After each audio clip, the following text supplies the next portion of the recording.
que en mi opinión tiene que ser fundamentado debidamente y que se habilita cuando se cumplen tres condiciones a mi manera de entender. Una fractura del equilibrio sinalagmático, que esta fractura del equilibrio sinalagmático sea generada por un factor externo al propio riesgo del negocio. Quiero decir, no cabría señalar, por ejemplo, que el incremento del precio del petróleo en un contrato de transporte sea un elemento que pueda ser tomado en cuenta porque es parte del riesgo del negocio, o el incremento del precio de un commodity en la venta de ellos. Esto forma parte del riesgo que las partes tienen que analizar y que asumen dentro del contrato. Entonces, y el tercer elemento es que la ruptura o la fractura del equilibrio sinalagmático, creo yo, tiene que ser tan grueso, tan grande, que torne o que el ordenamiento jurídico considere inexigible el cumplimiento de la prestación en los términos que habían sido pactados. Si ello ocurre, como parece ocurrir en muchas situaciones, no en todas, insisto, entonces podríamos fundamentar un deber de buena fe, como un deber secundario de conducta basado en el principio de buena fe. ¿Correcto? Un equilibrio entre autonomía y renegociación. Esto por una primera parte. Quería entrar a la segunda y mi práctica se encuentra vinculada al derecho civil patrimonial, como decía, y al negocio de la construcción y al rubro inmobiliario. Entonces, quisiera tocar algunos ejemplos de las consultas más importantes que hemos tenido o que me han tocado resolver satisfactoriamente en estos últimos.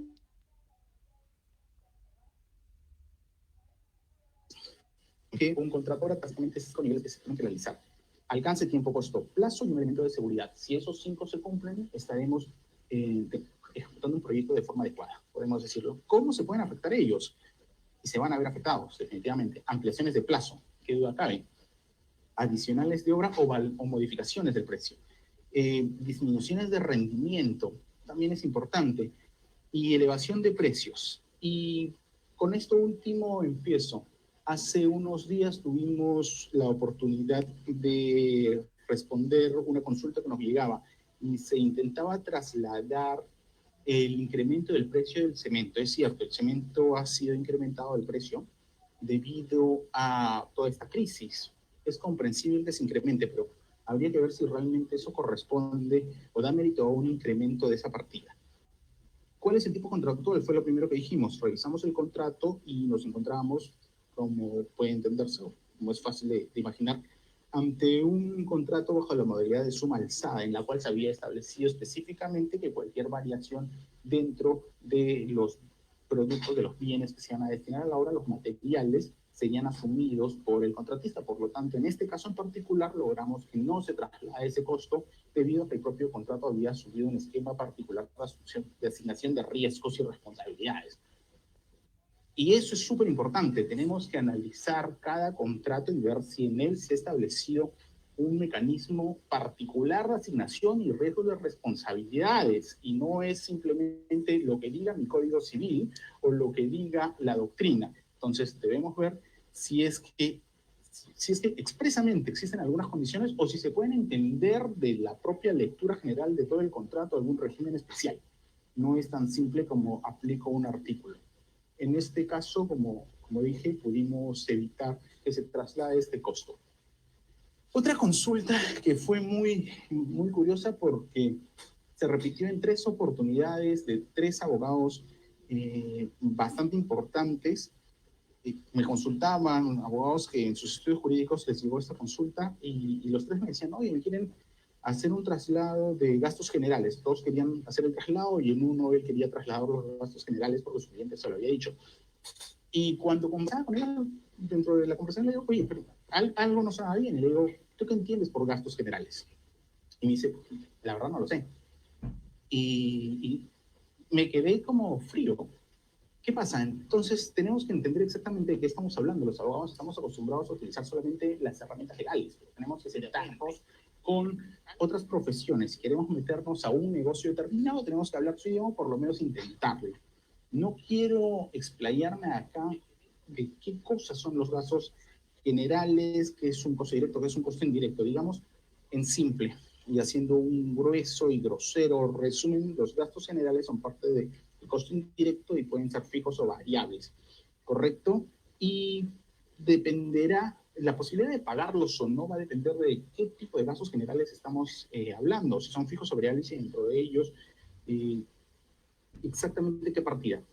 ¿A qué voy con ello? Un consejo, y creo que es muy, muy útil porque le sirvió a los 3 abogados con los que pude conversar. No se trata solamente de revisar el primer documento contractual, que típicamente llamamos contrato, el documento donde se regulan las principales obligaciones. Revisen los anexos, desglosen las partidas y especialmente apóyense en algunas herramientas de gestión internas que pueda tener. Les doy un tip con el cual pudimos ayudar a que se resuelva un caso. Las cartas balance, por ejemplo, hablen con el jefe de proyectos, con el equipo de ingenieros y pidan herramientas metodológicas que a ustedes les ayuden a fundamentar su posición como abogados. Una carta balance es una herramienta metodológica básicamente que puede, estoy siendo muy, muy simple en esta definición, que puede modificar o que permite analizar el tiempo de movimiento y divide todas las actuaciones en actividades productivas, contributivas o no contributivas. De forma muy grosera, productivo es aquello que aporta directamente valor a la obra, contributivo es aquello que si bien no aporta dinero a la obra, colabora con la generación de valor, por ejemplo, el transporte de determinada mercadería, los vehículos, o no contributivas simplemente son aquellas que no generan ningún valor. Entonces, ¿cuál es el tip acá? Cuando les digan si se puede o no se puede trasladar determinado gasto general, por ejemplo, evaluemos de qué estamos hablando, de si es fijo, si es variable, si es un elemento productivo que finalmente va a repercutir en beneficio de la obra o no. Y no seamos solamente legalistas de decir esto no, evaluémoslo también con criterios económicos. ¿Por qué? Inicialmente les decía que un proyecto se analiza desde no solo alcance, costo, tiempo, plazo y seguridad, pero imaginemos que el abogado se ponga intransigente y diga, no, esto se resuelve de esta manera. Ok, reducimos el costo, ¿a costo de qué? Vamos a ampliar el plazo otros 3 meses, vamos a generar algún problema. ¿Cuánto cuesta realmente eso a la obra? Entonces, pongámonos también no solo en los zapatos del abogado, sino en el zapato del empresario y ver qué es lo más importante y llevemos a una transacción si es necesario.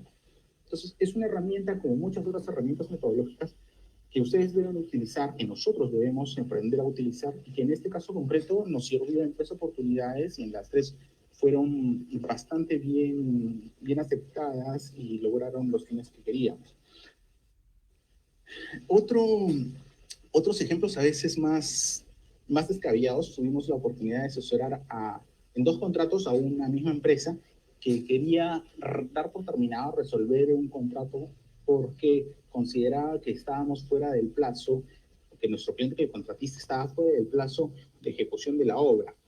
Y por lo tanto había una causal que establecía que si se demoraba más de X días se podía resolver el contrato. Recordemos que los eventos del caso fuerza mayor, y esto es súper importante, seguramente mis colegas profundizarán en ello, no eliminan el incumplimiento. Lo que evitan estos supuestos es la posibilidad de traslado de riesgos, pero el incumplimiento se mantiene. Por lo tanto, en este caso, se podía todavía resolver el contrato porque se mantiene el incumplimiento. Estabas fuera de plazo. Pero, ¿qué fue lo que hicimos? Y otro tipo de herramientas metodológicas más allá del derecho. Lo que hicimos fue analizar cuáles son las restricciones que se tienen que levantar. Saben que cuando se desarrolla una obra hay que ver todas las restricciones, el análisis de restricciones, y cada una tiene que ser levantada por alguna parte. En este caso en particular no se podía iniciar o cumplir la obra porque faltaba un permiso y la obtención de ese permiso le correspondía al propietario. Entonces resultaba imposible para ellos que resuelvan el contrato. De esta manera pudimos defender bastante bien a nuestro cliente y evitamos, los abogados de la otra parte hicieron un informe, quiero decir, bastante bueno, pero les faltó algo más y pudimos afortunadamente ayudar a nuestro cliente a rebatir aquel informe. ¿Qué quiero decir con ello? Revisemos todo el proceso, no nos quedemos en la primera obligación y en el texto del documento, vayamos más allá. ¿Cuáles son las herramientas que nos permiten entender adecuadamente ese documento, esa obligación en particular? ¿Correcto? Y sobre esto hay algo interesante. Hablamos de ampliación de plazo, así que llegó otro tema. Se está ampliando o se va a ampliar inevitablemente el plazo de todas las obras.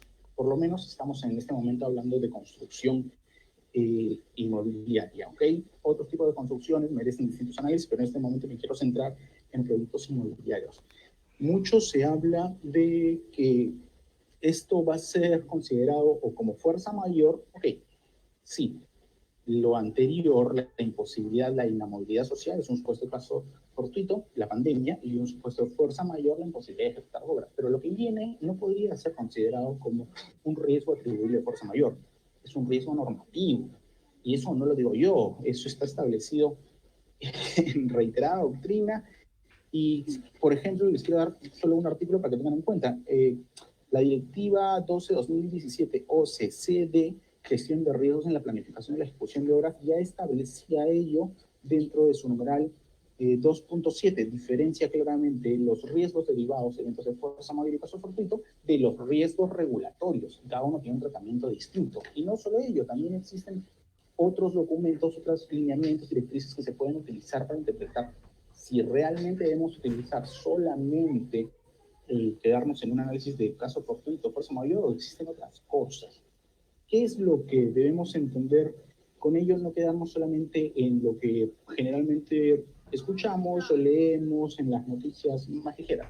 Profundicemos un poco y veamos si existen otras herramientas que nos pueden ayudar. Como ellas, seguramente hay muchas que desconocemos. Habrá que ahondar un poco más y por eso decía, sí, existe una gran oportunidad de profundizar. ¿Okay? Entonces, veamos, creo que es un riesgo normativo en este supuesto y habrá que analizar. El caso todavía no termina, así que no les puedo dar una solución sobre este elemento, pero esa ampliación de plazo la vamos a ganar. Un punto adicional, un ejemplo similar en el cual se intentaba trasladar el costo de la maquinaria no devuelta. Me explico, tenemos una obra y en este supuesto lo que había ocurrido fue que tenían los vehículos o la maquinaria dentro de la obra. Llegó la pandemia, llegó la inamovilidad social, no se podía retirar, no se podía devolver dentro del plazo. Entonces, los supuestos de casos fortuitos fuerza mayor resultaban algo cortos, eso es cierto. ¿Por qué? Porque no estaban cumpliendo la obligación, no había contrato. Y acá habían dos interpretaciones iniciales que no fueron tomadas, afortunadamente. La primera decía, mira, no hay contrato y no tenemos que pagar.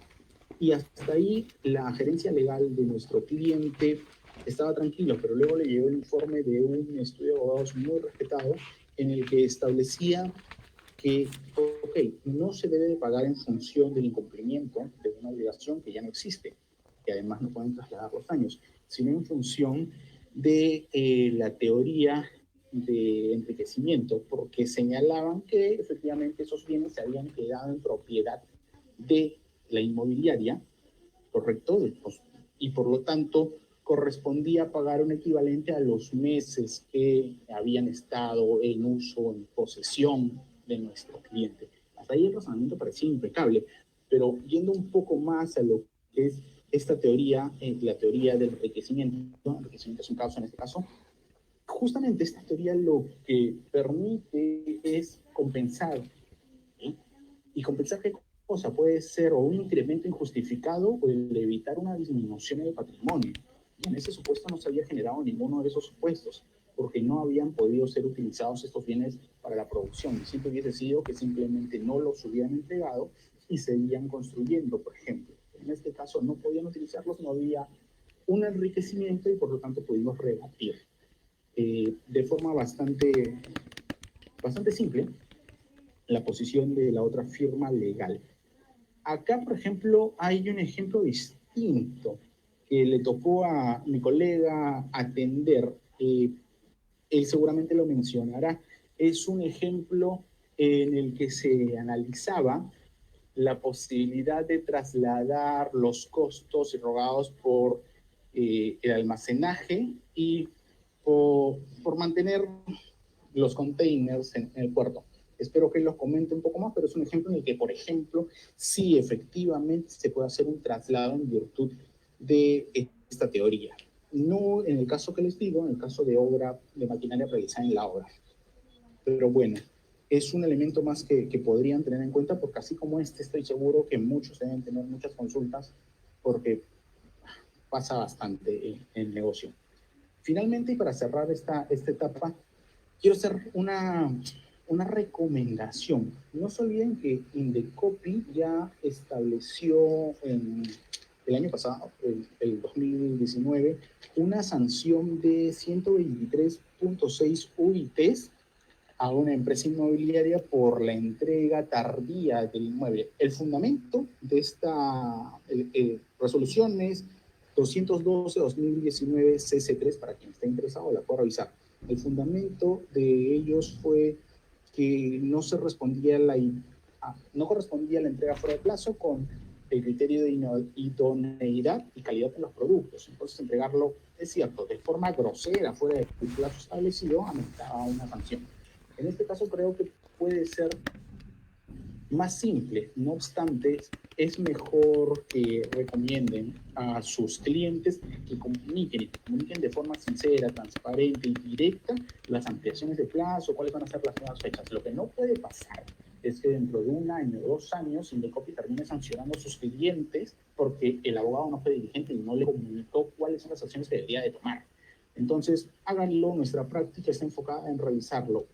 Lo recomendamos, sugiero que también lo hagan. Y esos son algunos de los ejemplos que nos han tocado. Quisiera o iba a tocar algunos otros contratos de suministro, contratos de transporte, retail. Habrá seguramente una oportunidad para hacerlo, pero el tiempo ya me está ganando, así que me voy a quedar en esos contratos y voy a cerrar solamente con unos comentarios finales. ¿Cuáles son los retos futuros como yo lo veo? ¿Okay? Y vuelvo al inicio. Creo que esta es una gran oportunidad jurídica para poder hacer un mayor desarrollo de las viejas figuras, entender bien qué cosa es la buena fe, llevarlo a sus extremos, su relación con los principios de autonomía, de la voluntad, qué cosa es ello, algunas cláusulas particulares, precaución servanda, etc. Como abogados, nos queda ahora meternos en la era digital. ¿Qué es esto? Si atienden a inmobiliarias, para cerrarle el ejemplo y para que esto no quede en el aire, por ejemplo, recomendar centros de control remoto para evitar cualquier riesgo. Hablamos que uno de los elementos es un criterio de seguridad. Si vamos a revisar los protocolos, por ejemplo, sepamos que la implementación de un centro de control remoto es muy importante. Implementación de metodologías BIM y nuevos mecanismos de seguridad. Todos los contratos, creo, a partir de ahora van a considerar un seguro de crédito. Muchos no lo han considerado. Por los costos es comprensible, pero seguramente esto hará reflexionar. Un punto final. Conversaba con un colega y publicó unas notas hace unos días justamente acerca de lo que en Perú llamamos Junta de Resolución de Disputas para el ámbito de contratación estatal, dispute boards en general. Creo que ellas, pues, entendible que ellas deberían ser recomendadas como regla a todos nuestros clientes y a todos los proyectos inmobiliarios. Y me baso en cosas muy sencillas. Sabemos que el mecanismo de trabajo es un mecanismo técnico, in situ. ¿Qué cosa se logra con ello? Liberar cualquier incompatibilidad, falta de constructabilidad, etc. El Luca Head Planning va a quedar liberado, ¿ok? Entonces, eso permite cumplir con el plazo. ¿Qué más? No olvidemos que ello nos permite no romper la cadena de pagos, ¿ok? Al resolver todos los problemas en la cancha, en la mesa, se sigue pagando, no se paraliza la obra, que es lo más importante, y logramos a cumplir uno de los criterios que habíamos comentado, el criterio de costo y plazo. Entonces, no elevemos los costos de forma exagerada, pero cumplimos con los plazos. Al final del día, si cumplimos el plazo, podemos obtener los ingresos y eso permitirá que no se afecte tanto nuestra TIR, nuestro BAN y cualquier otro indicador financiero. Pero en este momento, como tip y como sugerencia más que tip, recomiéndenselo encarecidamente a sus clientes. Y cerrando con ello, esto tiene que entenderse. No son costos de solución de controversias, son costos de administración del contrato. Están dentro de una partida, ¿ok? Una manera de entender y qué es lo que viene en el futuro. Creo que esto es súper importante. Y con ello cierro, regreso con Carolina, muchas gracias. Y adelante con el siguiente exponente.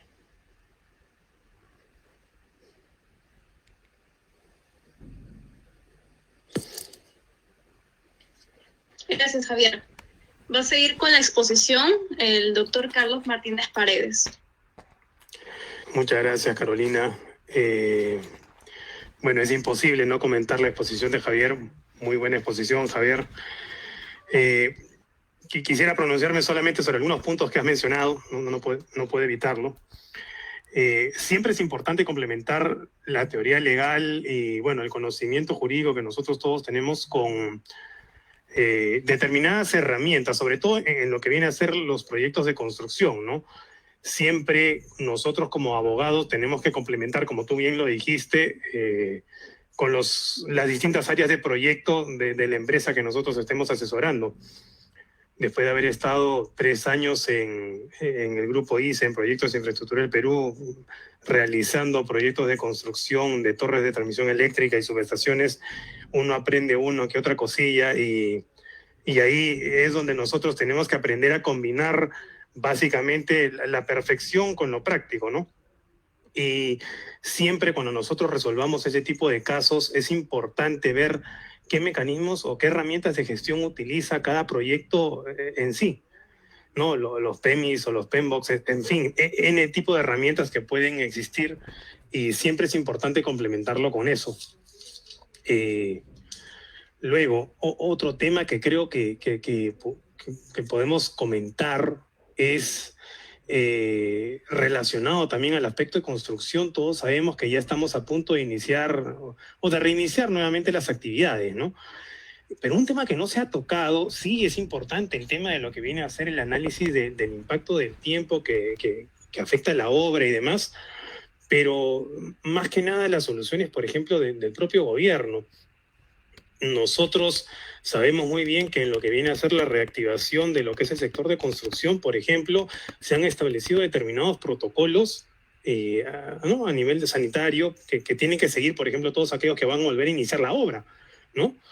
Y dentro de estos protocolos pues existen N cosas, como por ejemplo tomar la temperatura, colocar determinados carteles, informar a los trabajadores o a los obreros que van a desarrollar la obra, etcétera.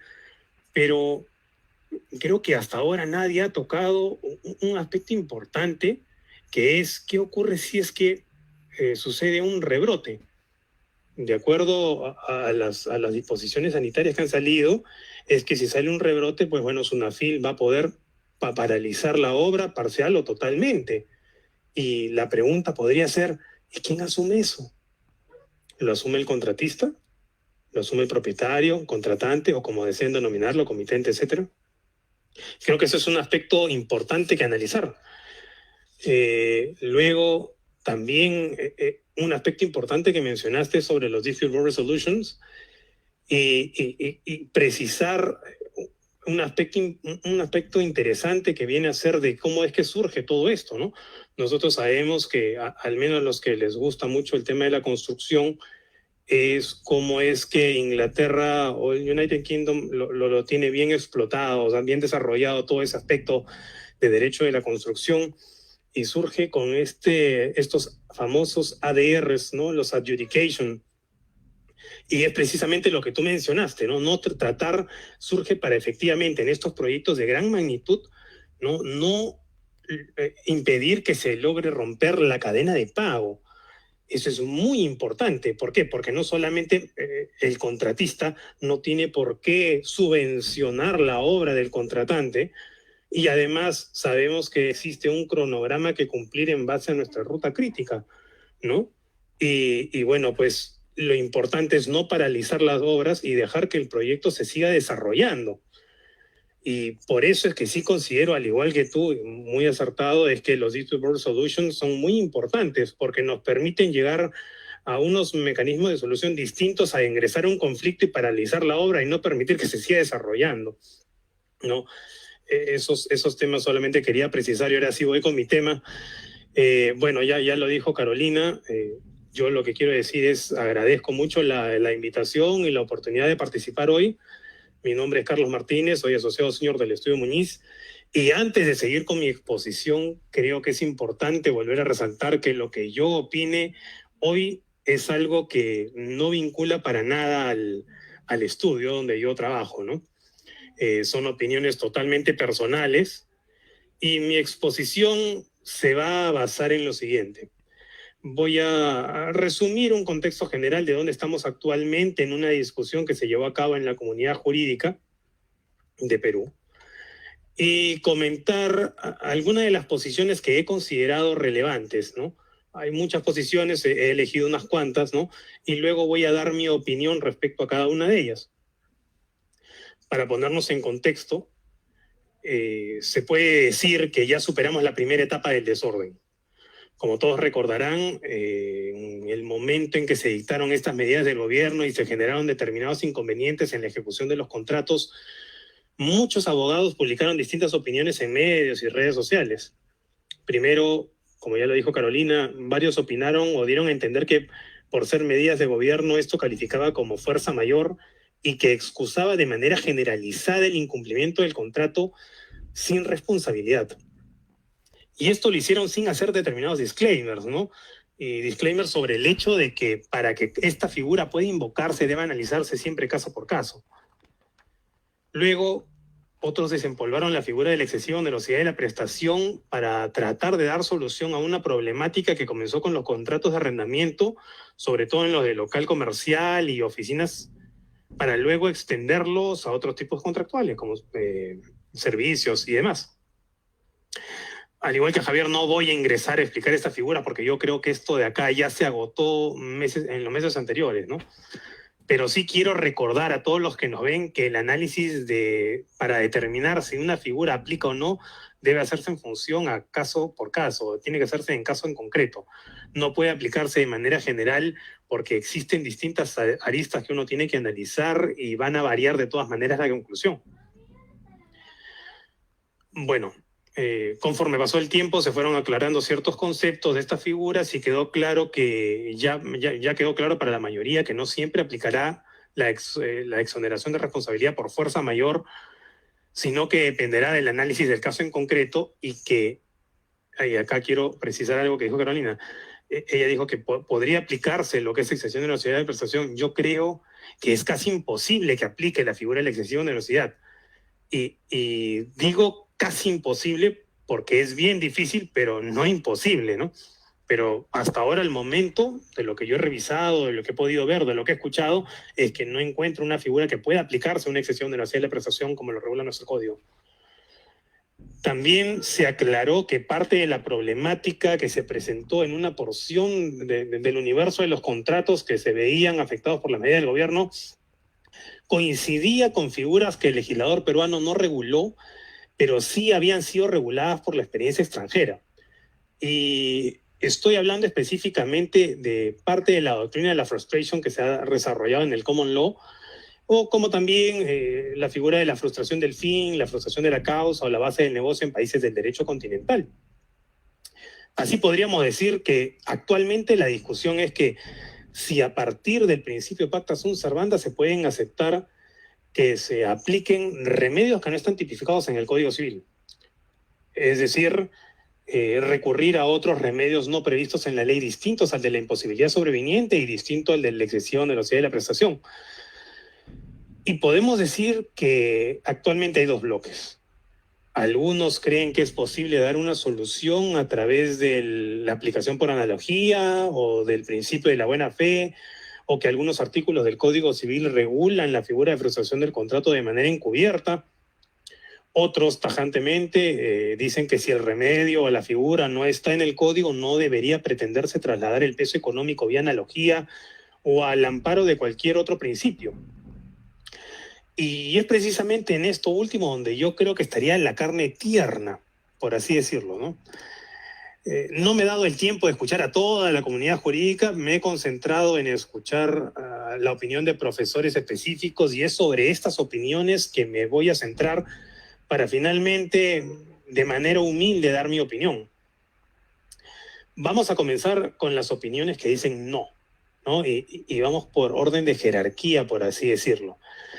Primero, comentar lo que mencionó el profesor Fernández Cruz en una invitación que hizo Hydra, ¿no? Que le hizo Hydra. El profesor, sin duda, uno de los civilistas más reconocidos en el medio jurídico, en una entrevista puso su estate quieto, por así decirlo, ¿no? Un estate quieto al furor del momento, ¿no? Y dijo de manera acertada, creo yo, lo que precisé al inicio y lo que también precisé cuando se dictaron las primeras medidas. el análisis de la exoneración de responsabilidad por ejecución de obligaciones a causa de la fuerza mayor debe hacerse siempre caso por caso. Y a su muy peculiar estilo, el profesor, no sé cómo decirlo, quiero encontrar una palabra elegante, no la primera que se me ha venido en la cabeza, educó es la palabra, ¿no? Bueno, educó a varios que dijeron, oye, puedes aplicar fuerza mayor, pero si no funciona, aplica excesiva onerosidad, cuando las figuras pues son totalmente opuestas. Una funciona para el caso de imposibilidad de la prestación, mientras que la otra presupone que la prestación es posible, ¿no? Entonces son totalmente contrapuestas. Y luego de eso, el profesor señaló claramente que para él no correspondía que se pretenda aplicar otros remedios no contemplados en el código, sobre todo considerando que nos encontramos en un sistema legalista positivista. Pero hasta ahí nomás llegó, no entró a sustentar o a fundamentar la opinión que dio, no se explayó, ¿no? Y sobre esto último que dijo el profesor, voy a regresar, vamos con la otra opinión, que es del profesor Freddy Escobar. Freddy nos recordó a todos que los remedios legales no eliminan las pérdidas, sino que se trasladan de una parte a la otra. Él dio un ejemplo sobre la excesiva onerosidad de la prestación, que al igual que la frustración del contrato, es aplicable a todos los contratos de duración, y partió de la premisa que a nivel contractual podemos pactar precios o rentas fijas, pero también futuras o determinables de acuerdo a la variación del mercado, ¿no? Si hoy mi renta o precio es 100, mañana puede ser 101, pasado mañana puede ser 99. Y él nos plantea la siguiente pregunta. Perdón. No dice, ¿por qué las partes pactan precios o rentas fijas y no futuras en función a cómo evoluciona el mercado? Y él mismo se responde y dijo que era básicamente porque las partes, como personas adversas al riesgo, no quieren exponerse a la posibilidad que el precio o renta suba o baje. Por ejemplo, el arrendador no quiere exponerse a que su renta disminuya, mientras que el arrendatario no quiere exponerse a que su renta se incremente, y por tal motivo eliminan ese riesgo pactando una renta fija. Entonces, según Freddy, en el supuesto negado que se presente una situación de excesiva onerosidad de la prestación, si existe en el código esa figura, y fuese aplicable al caso que se pretende, ¿no? Y el juez amparase una pretensión de esta figura o no la amparase, alguna de las partes va a perder y no se va a resolver el problema sistémico que existe. Y esto que ocurre en la excesiva onerosidad de la prestación también va a ocurrir en lo que es la frustración del fin. Entonces, Freddy nos invita a no perder de vista lo más importante es el contexto macroeconómico y no la teoría legal. Él dice que las decisiones en el mercado se hacen en función a riesgos y las partes cobran primas por cada riesgo que asumen. Entonces, para él es inaceptable que si una institución no está regulada, lo cual implica que no pudieron contemplar el riesgo, trasladarlo entre ellas, cobrando la prima respectiva al momento de celebrar el contrato, o pactar en contra de esta figura, luego venga Martínez, Mata, Vázquez o Vega, mediante interpretaciones, a imponer la existencia de una institución que no está en la ley, trasladando ex post los riesgos y pérdidas. Eso para él es totalmente inmoral e ineficiente. Ojo, Freddy no dijo que se pueda pactar en contra de la excesión de la prestación. Lo anterior lo usó a modo de ejemplo para explicar por qué sería ineficiente. Todos sabemos que la excesión de la prestación es una norma imperativa porque detrás hay un interés que no solamente es privado, sino que hay un interés de orden público, ¿no? Y yo creo que este es precisamente el motivo por el cual no estoy de acuerdo con lo que él menciona. Ahora, yo coincido con Freddy en que no siempre va a aplicarse fuerza mayor. Coincido en que ninguno de los supuestos que se han presentado hasta ahora podrían calificarse como excesión de la prestación. Coincido en que una cosa es la prestación debida y otra cosa es el propósito. Y hasta podría decir que coincido con el razonamiento que él tiene en términos económicos, porque racionalmente puede sonar muy lógico. Sin embargo, si lo enfocamos de la manera en que Freddy lo enfoca, tendríamos que reestructurar totalmente nuestro sistema y la forma de ver las cosas. Bajo la lógica de Freddy, la buena fe, la cual todos dicen que tiene un rol central en el derecho, es inmoral también. Todos sabemos que no existe consenso en cuál es el contenido de la buena fe ni los alcances de esta. Y bueno, está la buena fe interpretativa y la buena fe que se usa para integrar. Obviamente yo me estoy refiriendo a la última. Integrar es crear ex novo. Algo que nunca estuvo, ahora está por el rol integrativo y al amparo del principio de la buena fe. Y se crea un determinado deber de comportamiento que no estuvo al momento que las partes celebraron el contrato. Y eso se da cuando existen vacíos, y no necesariamente vacíos legales, sino también vacíos contractuales de orden convencional. Y más cuando existen vacíos legales y vacíos contractuales. Si yo uso la buena fe para llenar vacíos que las partes no se representaron al momento de celebrar el contrato, creando un deber de comportamiento ex post, también sería inmoral y también sería ineficiente y tampoco soluciona las pérdidas. El problema, creo yo, es que queramos o no, la buena fe está, y como cláusula normativa general. Pero tengan en cuenta lo último que he dicho, está. Y si no la queremos ahí, pues sáquenla.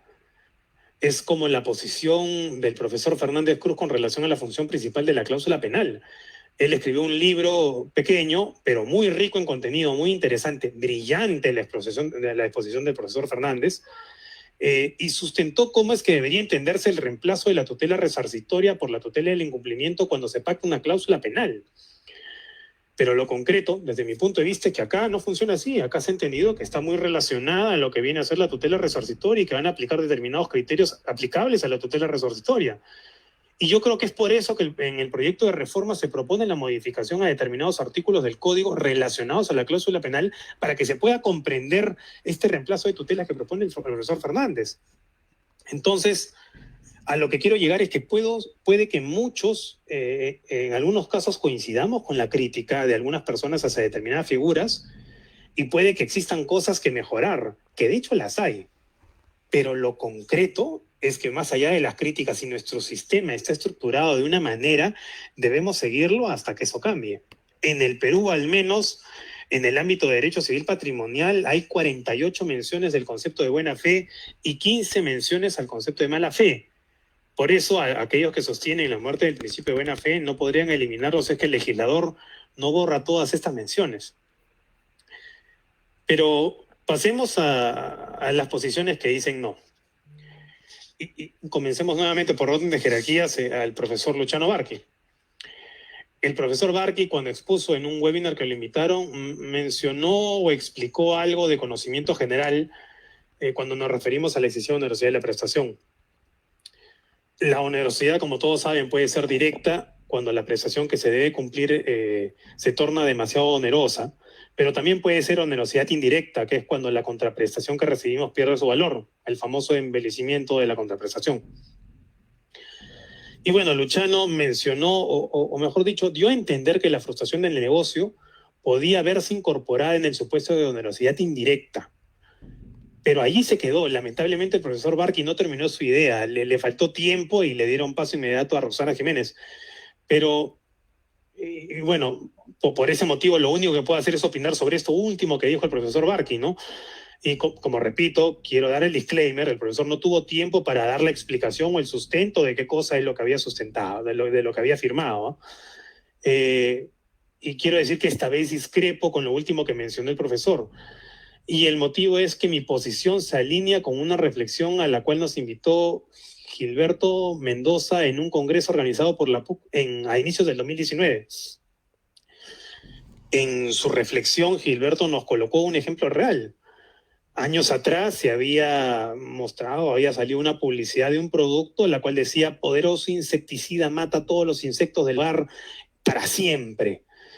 Y este producto se compraba por internet y llegaba al domicilio de las personas, ¿no? Y el contenido que llegaba era un pocillo pequeño, con un polvillo, también un pomito con un polvillo más o menos amarillo. Y además venía con un papelito de instrucciones, ¿no? Y las instrucciones decía, bueno, primero verter el agua en un pocillo, luego echar una cucharadita de polvo insecticida y mezclar bien. Finalmente, introduzca los insectos en el agua y manténgalos ahí hasta ahogarlos. ¿No? Bueno, la pregunta concreta que Gilberto nos hizo es, ¿y es necesario recurrir a la figura de la buena fe para resolver este caso? Y al analizar los contornos de la buena fe en el ordenamiento jurídico peruano, se centró en 3 puntos, ¿no? El primero es ver cómo en nuestro ordenamiento la buena fe tiene una vocación expansiva. El segundo punto es que no es necesario analizar todas las instituciones de nuestro derecho bajo un tenor de buena fe. Y el tercero fue ver alguna de las funciones que tiene la buena fe. En lo que se refiere al primer punto, que es lo de la vocación expansiva, todos sabemos cómo es que la buena fe empezó a formarse en el derecho romano a partir de instituciones o reglas en concreto, fideibona, fideisaca, fide de garantía, y bueno, se fue construyendo un macro concepto, ¿no? Y acá lo que Gilberto nos recuerda es que nuestro ordenamiento no ha sido ajeno a esto, no solo en el ámbito de derecho civil contractual, sino también en otras áreas, como por ejemplo en el derecho de la familia, donde hay un artículo que dice que el matrimonio declarado nulo produce efectos civiles respecto de los cónyuges e hijos si se contrajo de buena fe. Yuri, que me está escuchando, recordará que una vez lo busqué para también discutir un tema similar de una persona que contrajo matrimonio, una mujer contrajo matrimonio con 2 personas, con 2 hombres, ¿no? Pero bueno, lo concreto es de que la buena fe ingresa para otorgar ciertos derechos al segundo matrimonio, el cual en principio debía ser nulo. Y también vamos a encontrar la buena fe en el ámbito procesal, ¿no? Sobre todo para la manera en cómo las partes procesales tienen que comportarse durante el proceso. Entonces, con todos estos ejemplos nos vamos a poder dar cuenta de cómo es que viene dándose esta vocación expansiva de este principio. Y bueno, ¿cómo es que llegamos a tener este concepto, metaconcepto de buena fe? Bueno, si sabemos que se reguló en base a distintas reglas que se dieron en situaciones en concreto, el derecho canónico los unifica y se empiezan a confundir estos conceptos con otros términos de instituciones jurídicas, y así llegamos al momento en que nos preguntamos ¿qué es la buena fe? Es el comportamiento de rectitud o virtud. ¿Y qué es la mala fe? Es aquellos comportamientos que tienen vocación de pecado. Y así fue como se englobaron todos estos microconceptos de casos en concreto y de alguna manera se trataron como un metaconcepto. Finalmente, Gilberto nos dijo que la buena fe en nuestro ordenamiento pues, se puede tratar como un ícono jurídico. ¿Qué quiere decir esto? Que no tiene ningún efecto jurídico en concreto, pero cuando uno ve que la forma en cómo está regulado en nuestro ordenamiento jurídico, lo primero que evoca es un comportamiento positivo que el ordenamiento tiene que tutelar. Y si tomamos en consideración estos 3 puntos, Gilberto nos invitó a hacer un ejercicio. Juntemos todas las conductas que nosotros podamos pensar en el ámbito de la buena fe dentro de un círculo. Y si hacemos este ejercicio, probablemente entre los distintos comportamientos que metiésemos al círculo estaría el comportamiento que esperaríamos del vendedor del insecticida de este ejemplo que había al inicio. Y la pregunta puntual es, ¿acaso esto no está resuelto por las normas que regulan el vicio de la voluntad? Si es un vicio de la voluntad, la sanción sería la anulación. Entonces, hagámonos otra pregunta. ¿Debemos acudir al concepto de buena fe para este supuesto? Y probablemente la respuesta va a ser no. Y miren qué curioso. Gilberto también nos contó de una investigación que realizó con relación a los casos de resolución por incumplimiento del contrato y las distintas sentencias. Y en verdad que esto que nos contó a mí despertó mi curiosidad y lo traté de hacer en casa y bueno, en el estudio abusando de algunos de los practicantes. Si me están escuchando, Melissa, Nicole, gracias. Bueno, todos sabemos que cuando una persona celebra un contrato y este se incumple, lo que tendrá a la mano es una lista de remedios, ¿no? Y entre estos remedios se puede optar por el de la resolución del contrato. Y la investigación que él realizó, la cual yo también traté de copiar, de hacerla, de ejecutarla, fue revisar 260 sentencias aleatorias donde se solicitaba la resolución del contrato por incumplimiento. Y en todas, ¿no? Dentro de los fundamentos de derecho, el demandante invocaba, entre otros artículos, el 1362, que es la cláusula normativa general de buena fe.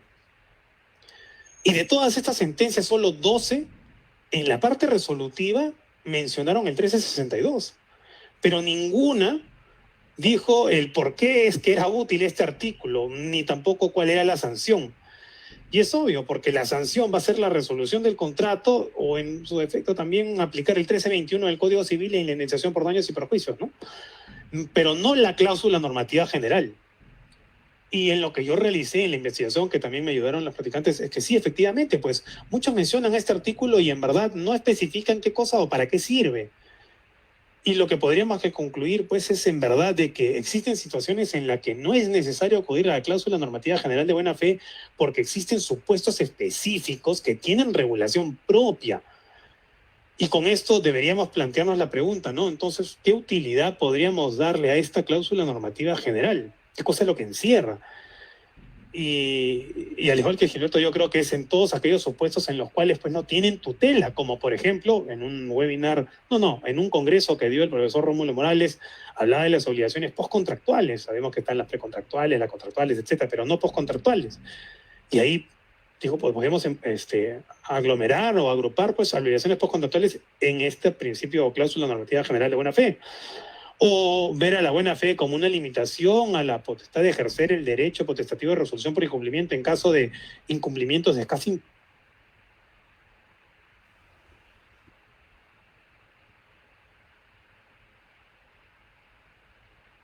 importancia, entre otros, ¿no? Y bueno, ¿no? Son estos casos en donde podemos encontrarle una utilidad a ingresar una figura como la frustración del contrato al supuesto de excesiva onerosidad de la prestación regulada en el 1440, desde mi punto de vista es forzar la figura de la excesiva onerosidad de la prestación a como está regulada en nuestro código. Una cosa es restablecer el equilibrio de las prestaciones, mientras que otra cosa muy distinta es que se frustre el fin del contrato. Cuando nosotros hablamos de frustración del fin, es simplemente que el contrato ha perdido todo sentido, porque el propósito para el cual las partes lo celebraron desapareció. El contrato se hizo inútil y bajo esa lógica no existe justificación para mantener a las partes atadas a un contrato que no tiene sentido alguno. Todos deben saber, ¿no?, que la teoría de la causa concreta son relevantes no solamente la organización de intereses realizada por el legislador al momento de regular el tipo contractual, sino también influyen o impactan o integran o incrementan la causa concreta todo el intercontractual. Y la teoría de la frustración de la causa indica que si es que la causa se resquebraja o se hace irrealizable, la parte interesada tiene a su disposición el remedio de la ineficacia funcional. El contrato se extingue porque no sirve para realizar su función y por ello se justifica la desvinculación de las partes. En la excesiva onerosidad, en cambio, hay un desequilibrio entre las prestaciones, pero el fin del contrato sigue vigente y tal vez por eso es que hace sentido el que uno proponga una renegociación a los términos para recuperar este equilibrio y subsidiariamente, si no se encuentra el camino, la resolución. Puede que discrepemos, ¿no?, de por qué no adoptamos la figura italiana primero la resolución y bueno, tativamente la renegociación, etcétera, pero en fin, las cosas están reguladas de esa manera, como ya dije a un inicio, y considero de que tenemos que darle una utilidad práctica a lo que el legislador reguló de muy buena fe, llamémoslo así, ¿no? Pero, sin embargo, la frustración del fin o de la causa, si nosotros estamos diciendo que el propósito del contrato se perdió, ojo, no estamos diciendo lo que una parte pretendía o el fin que una sola parte perseguía, estamos hablando de la finalidad o causa de todo el contrato, ¿eh? Si esta se pierde o se extingue, entonces, ¿qué renegociación va a haber? Nos desistimos y punto, ¿no? Y bueno, tal vez con esto ya sabrán hacia dónde va mi posición, ¿no? Ya la estoy adelantando, ¿no? ¿Dónde poder encajar una problemática como el de la frustración de la causa si no existe un remedio específico regulado? Bueno, pues yo creo que debemos darle una utilidad a este concepto de buena fe y dotar de contenido, ¿no?, en base a reglas en concreto, a esta cláusula normativa general. La siguiente posición es la del profesor Walter Vázquez. Cuando yo escuché a Walter, él habló más de 2 horas, ¿no? Pero habló básicamente sobre los contratos de arrendamiento y la aplicación a estas distintas problemáticas que se puedan generar respecto a este contrato en base a la fuerza mayor, la excesión de velocidad, la frustración de la causa. por razones de tiempo me voy a enfocar únicamente a la última, la frustración de la causa, para seguir con la lógica. Y voy a comentar, pues entonces, ¿no? Para Walter, sí es, la frustración de la causa sí es una figura admisible en el Perú, porque tiene anclaje en diversas normas del Código Civil, el artículo 140, 219, inciso 3, etcétera. Y él dice que si se asume la teoría de la causa en concreto, la cual se enfoca en el disfrute de la prestación por parte del acreedor, no en el contenido prestacional, ¿eh? Y la aplicamos a aquellos contratos que de alguna manera se han visto afectados por la medida del gobierno, el problema no va a ser justificar la aplicación de la figura de la frustración, sino más para temas de índole práctico, a lo que él ha denominado la sobrefactorización. ¿Y qué es la sobrefactorización para Walter? Es el análisis de las fortalezas y debilidades, de argumentar la frustración de la causa para poder concluir que vamos a tener un caso exitoso. Y acá yo concuerdo plenamente con Walter, en esto último. Considero que sí, el problema no va a ser sustentar una teoría para poder explicar o justificar en cómo aplicar la frustración de la causa, sino más de índole práctico. Y nuestra primera barrera va a ser la excepcionalidad de ir en contra del pacta sunt servanda. Si pasamos la barrera, lo siguiente va a ser, bueno, entonces, ¿cuál es la materialidad del evento? No va a ser lo mismo si el evento dura 2 meses y estamos en un contrato de duración de 10 años, a un contrato de 2 meses por temporada, en donde se ve impactado por la medida del gobierno a mes y medio, ¿no? Arrendamiento de una casa de playa. Y como ya dijimos, para argumentar la frustración de la causa, la frustración debe ser total, algo que destruya todo el sentido del contrato. Y creo que es ahí en donde más tenemos que enfocarnos, en cómo es que podemos sustentar de manera práctica o económica, ¿no? Cómo es que todo este sentido del contrato se ha perdido más allá de las teorías legales. Bueno, creo que ya me extendí más allá del tiempo que tengo. Le doy paso a Carolina para que le dé paso a Yuri. Muchas gracias. Sí, muchas gracias, doctor Carlos.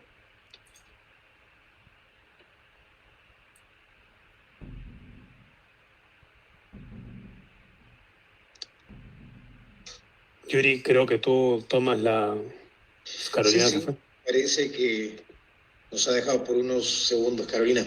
Bueno, muchas gracias por la invitación.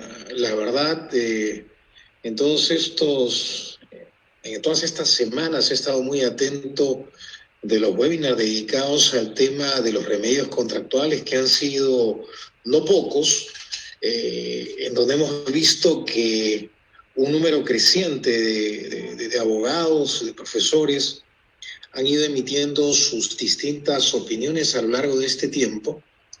Y bueno, yo lo que querría decir es que, bueno, estoy muy gratificado de las exposiciones que me han precedido. Ha habido algunas cosas que voy a tomar seguramente como hilo de esta intervención.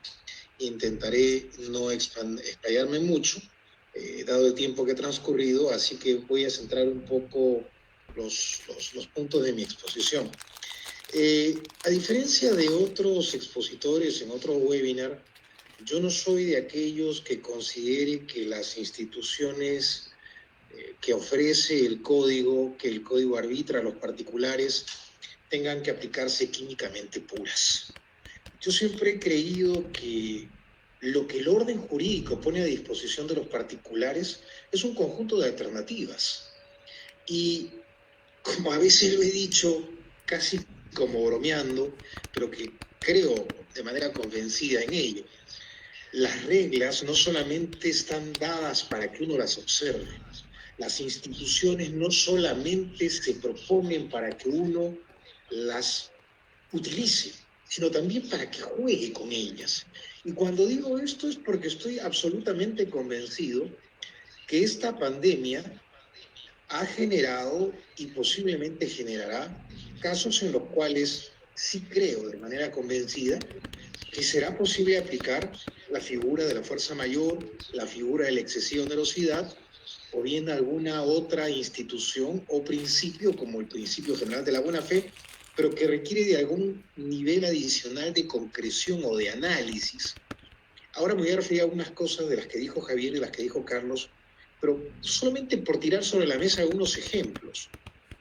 Casos, por ejemplo, como aquellos en los que un coworking, un contrato de coworking ha sido celebrado y que por efecto de la pandemia, por los plazos cortos que ofrece este servicio, este contrato, y que además para su ejecución depende de la actuación de ambas partes, del administrador y del que toma el servicio, no es un contrato de alquiler, es un contrato de servicios por todo lo que lleva aparejado, posiblemente sea un caso típicamente claro en donde el concepto de fuerza mayor, por los plazos cortos que podría haber implicado la celebración de un contrato de esta naturaleza, efectivamente da lugar a que se pueda aplicar la figura de la fuerza mayor.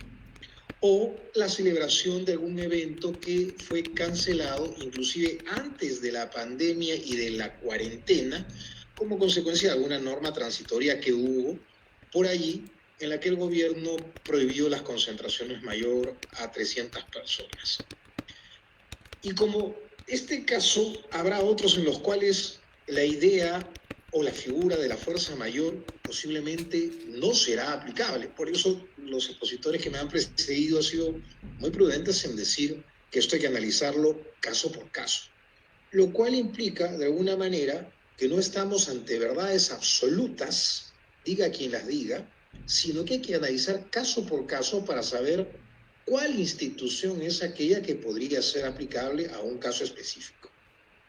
Y por supuesto se ha generado toda una polémica sobre la procedencia o la posibilidad de aplicar la figura de la excesiva onerosidad, que claro, es una figura que no tiene posiblemente ni 12 casos, ni 12 leading cases desde que el código se promulgó, y posiblemente habría que ver que una de las mayores dificultades que tiene la letra del código, más que el espíritu de esta institución en el código, es el haberse pegado demasiado al modelo italiano, con algunos cambios que finalmente no han sido muy favorables, aún inclusive de haberse apegado, de haberse alineado de una manera mucho más clara y directa al modelo italiano.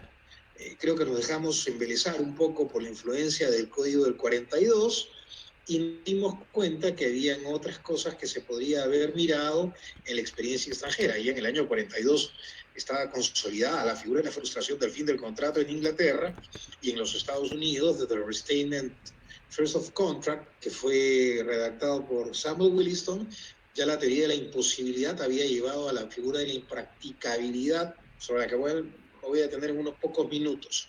Entonces, creo que si bien es cierto, existen algunos casos en los cuales es posible aplicar el concepto y las reglas de la fuerza mayor, posiblemente la figura de la excesiva onerosidad, por todas estas limitaciones propias del modelo en el cual se inspiró el legislador y de lo que finalmente nos dejó en el código, hace que sea una institución cuya aplicación, como dice un buen colega, es cuesta arriba. Es decir, va a ser un poco más difícil demostrar cómo, como producto del COVID, hoy en día los costos de un contrato son radicalmente irrazonables frente a lo que ocurría antes de la pandemia y todos los efectos que ha generado, sobre todo la decisión del aislamiento o de confinamiento, que es finalmente el que ha generado el corte, la frustración de ingresos, la caída de los flujos, la caída de contratos, la caída de negocios, y que es el que hay que analizar finalmente para determinar si existe o no excesiva onerosidad. Y aquí quiero decir algo más, porque escucho tantas opiniones que yo presumo que los escuchas, que los oyentes, que los interesados en escuchar estos webinars deben tener una amalgama de ideas y de conceptos. Y quiero decirles algo en lo que también creo de manera convencida. Las instituciones no necesariamente se tienen que aplicar químicamente puras, ¿ok? No existe nadie que pueda hacer un análisis de ADN para que en un caso específico se diga que sí procede o no procede la excesiva onerosidad porque no presenta o no guarda los rasgos o las características que la institución demanda. La excesiva onerosidad no está sujeta en nuestro sistema a parámetros aritméticos, matemáticos o algorítmicos. Simple y llanamente hay que evaluar lo que existía antes del COVID y todo lo que iba generado con lo que viene después. Y por ende, no descarto bajo ninguna circunstancia que pueda haber algún caso en los cuales la excesiva onerosidad sí sea la institución que resuelva un específico problema de orden contractual y que por ende pueda ser un remedio ajustado a un caso que nos toque analizar. Entonces, no soy de aquellos que cree que debamos descartar esa posibilidad, aun cuando la veo un tanto más difícil que el caso de la fuerza mayor. Hay muchos colegas que han sido muy radicales en decir que la figura de la fuerza mayor no aplica en algunos casos como los contratos de arrendamiento, porque ya tienes la posesión y por lo tanto tú verás si asumiste el riesgo, porque para eso se paga una renta y en la renta que tú pagas está la asunción de riesgo. Carlos decía algo que es bien interesante, que se refería a la exposición de, me parece que de Freddy Escobar, y hablaba de los principios o de estas variables macroeconómicas y este enfoque económico.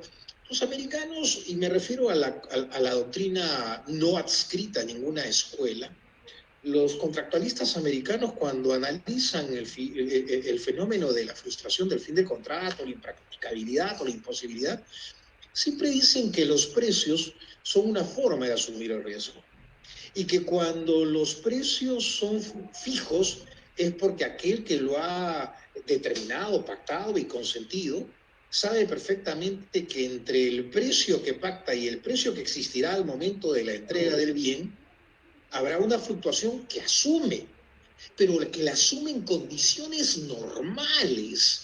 Y a eso es a lo que me quiero referir para cerrar esta idea de la excesiva onerosidad de la prestación. Las condiciones normales son las que determinan que los precios en los contratos implican un elemento de riesgo. Por favor, los contratos son instrumentos para asumir riesgos, responsabilidades, beneficios y eventuales pérdidas. Entonces, el precio ya es una nota característica de la asunción del riesgo, pero en condiciones normales. Y los riesgos típicos, el área normal de un negocio específico. Y ahora estamos fuera del rango de ese riesgo. Entonces, allí es donde creo que también debemos mirar si estas condiciones bajo las cuales queremos aplicar alguna institución hacen que ella sea la llamada a resolver un problema como remedio contractual. Y claro, Carlos ha hablado ya, creo que agotando el tema de la buena fe, yo no me voy a referir más a la buena fe, sino que quiero jalar una de las ideas de Carlos Martínez que la venimos discutiendo en los últimos tiempos, este tema de la causa. Cuando dentro de poco va a salir un trabajo mío que es sobre precisamente la experiencia anglosajona, de la frustración y la impracticabilidad.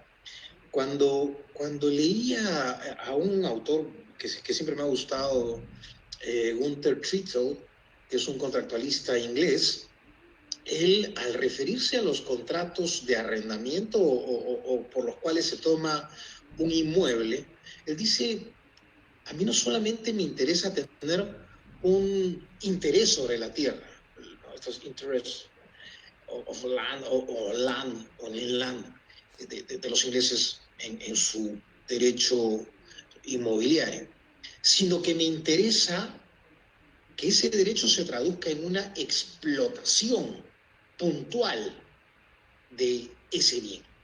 Y tomo este ejemplo para decir algo que quiero deducir de esta primera advertencia de lo que entendí de Trittel y quiero unirlo con lo que dijo Carlos. Muchos contratos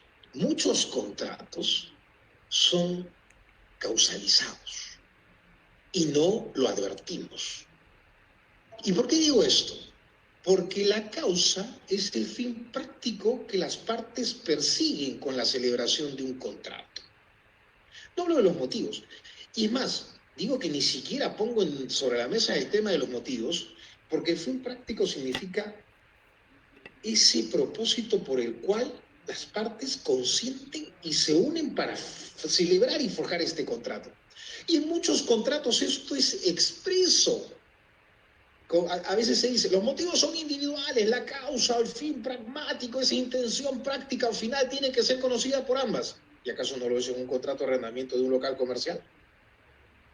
Y entonces, cuando construimos una obra, ¿no estamos causalizando ese contrato que va a ser para una obra específica?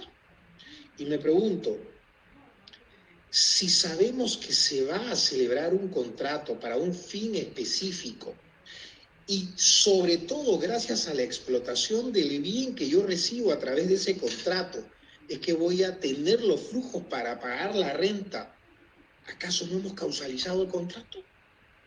Y hay algo que yo quería complementar con aquello que decía Carlos, porque repito, cuando hacemos un barrido de estos remedios contractuales, yo reitero que no soy de aquellos que deja alguno afuera. Creo que hay que mirarlos todos en conjunto y definir cuál de ellos es el más apto. Y miren, lo que Carlos decía era algo que estaba tratando de tejer mentalmente hace semanas y él lo aterrizado en algunas ideas que las voy a tomar. La causa no solamente es parte de la estructura del negocio, sino es algo que se traduce en esa correspectividad o proporcionalidad que tiene que haber en las prestaciones. Porque han buscado un fin práctico y para ese fin práctico cada uno ha asumido riesgos, responsabilidades, deberes y ha tomado derechos. Y lo que se quiere es esa correspondencia entre lo uno y lo otro. Y me pregunto, y aquí es donde quiero retar a Carlos y a los que me están escuchando, se dice que no tenemos una teoría sobre la frustración del fin, del fin o del propósito del contrato. Claro, no la tenemos en los términos de common law, pero no la tenían tampoco los jueces hasta el famoso caso de la coronación del rey Eduardo. Lo que aplicaban antes era la teoría de la imposibilidad, ¿no? Porque además los ingleses no se habían basado en la fuerza mayor, que era un concepto más bien del civil law y no del common law. Entonces, me pregunto, cuando el artículo 1316 dice que la imposibilidad que es temporal, hablando de la fuerza mayor, se vuelve definitiva, porque de acuerdo a la naturaleza de la obligación, o al título de la obligación, o a la naturaleza de la prestación, al deudor ya no se le puede considerar obligado a ejecutar la prestación. Me pregunto y les pregunto, ¿allí no estamos encontrando una base para decir que la causa del contrato se está cayendo o ya se cayó o ya desapareció? ¿Por qué se dice? ¿Qué hemos querido decir o cómo deberíamos interpretar o cómo podemos intentar una construcción dogmática de estas reglas que exoneran al deudor del cumplimiento de una obligación? ¿De acuerdo a la naturaleza de la prestación o de acuerdo al título de la obligación? ¿Y qué es el título de la obligación? Yo creo que acá no se hace referencia a la causa y al título y al modo de los derechos reales. Acá se habla de un tema obligacional, al título de la obligación o a la naturaleza de la prestación. Y ese título o esa obligación, ese título es el acto jurídico, parecería que sí. Parecería ser que es la fuente de la cual deriva la obligación. El título de la obligación. Entonces me pregunto y le traslado esta pregunta a Carlos y a todos. Ese título de la obligación es ese acto o negocio jurídico en cuya estructura está la causa. Segunda pregunta, ¿acaso la causa no persigue el contrato durante toda su vida y no solamente es un elemento estructural del acto jurídico o del negocio jurídico? Porque si fuera estructural, no tendría mucho sentido. El fin pragmático o práctico solamente se cumple cuando se ejecuta un negocio, no cuando se estructura, no cuando se celebra, sino cuando se satisfacen los fines pragmáticos que las partes buscaron cuando celebraron el contrato. Entonces, yo creo que de alguna manera ese 1316 que está allí medio dormido podría servir de soporte para intentar ver si es que la causa que estamos tratando de hacer valer como una forma de remedio contractual podría dar pie a que digamos que el propósito del contrato sea frustrado. Porque, repito, esta elucubración o estas elucubraciones y estas preocupaciones que se nos viene y que se nos plantea no es por un simple ejercicio académico, es porque necesitamos poner sobre la mesa remedios contractuales específicos para contratos específicos, concretos, reales, del mundo real, que se nos plantea con la finalidad de ¿qué? De encontrar un remedio, de encontrar una salida. Y entonces creo que allí le tiraré esa duda a Carlos para que vea cómo se engarza esta posibilidad de usar esta idea tan maravillosa de la frustración del fin de contrato que a mí me entusiasma mucho. Al igual que, obviamente, la teoría de la impracticabilidad, que de alguna manera fue potenciada por el Código Comercial Uniforme de los Estados Unidos de los años 40 en el país del norte, y que, a diferencia de la imposibilidad que implica la incapacidad de cumplir con un contrato, se acerca más hacia una teoría de la inexigibilidad o de la caída o frustración de la base del negocio o del hardship o la mayor dificultad. Y claro, que está concebida sobre la base de las asunciones básicas a las que se refiere este Código Comercial Uniforme. Y por eso es que quería tirar esta duda sobre la mesa para saber si es que de alguna forma se puede introducir alguna idea que potencie la posibilidad de hablar de la frustración de la causa del contrato, cuando no del fin, aunque para efectos prácticos, si la causa es la finalidad pragmática que persiguen las partes, parecería ser lo mismo, en la medida que no es posible confundir la causa con la función social de un negocio jurídico. Y para terminar, porque no quiero aburrirlos mucho, quiero repetir algo que estuve tratando de acuñar en un webinar en el que estuve hace un par de semanas, y es esta incompletez o incompletitud, como dicen otros, que encuentro yo en el Código Civil y en todas las cosas que hemos venido planteando en las últimas buenas semanas. Miren, antes de entrar a esto, que es la parte final, quiero decir algo más. Hoy día salió una nota en Perú Week sobre el derecho a la renegociación, que es algo de lo que se ha hablado, se ha dicho que es necesario consagrarlo, como en Francia, como los principios UNIDROIT, sobre los contratos internacionales. Hemos hablado, tanto Javier como otros expositores, del principio de la buena fe como una base importante como para forzar a la renegociación de un contrato.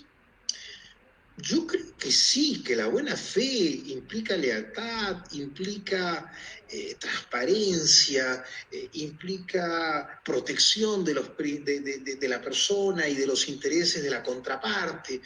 Y uno de ellos es pues esta flexibilidad con la cual uno debe comportarse cuando uno de los dos sujetos sufre algún tipo de percance y desbalance en la relación contractual.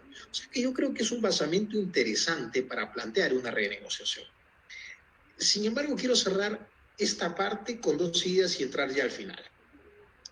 Aquellos que creen en la renegociación como la necesidad o como la necesaria solución, me refiero al derecho a la renegociación consagrado legislativamente, hay que decirles algo.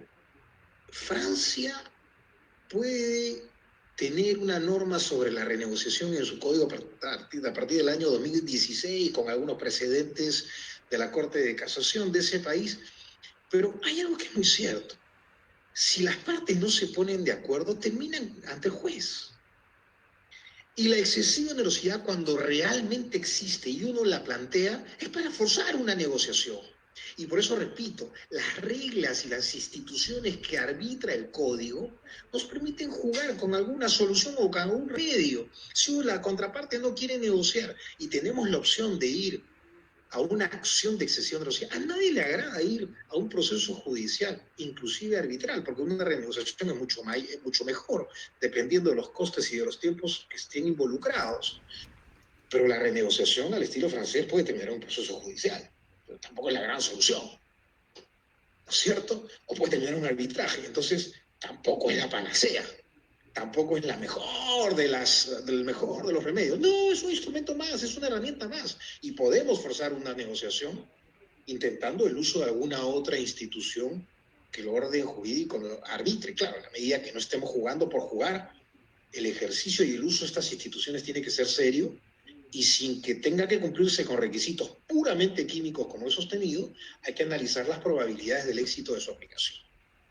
Por ello es que creo que en realidad hay algo que hemos perdido de vista y en eso yo me baso mucho en Ian McNeill. Ian McNeill, que es un magnífico autor del área anglosajona, hizo hace algunos buenos años una diferencia entre los relational agreements o relational contracts versus los contratos discretos. ¿A qué me refiero? A los contratos de larga duración. Los contratos de larga duración, a diferencia de los contratos de vida corta, según McNeill, son aquellos que exigen un mejor basamento para una adaptación, para una flexibilización de las condiciones.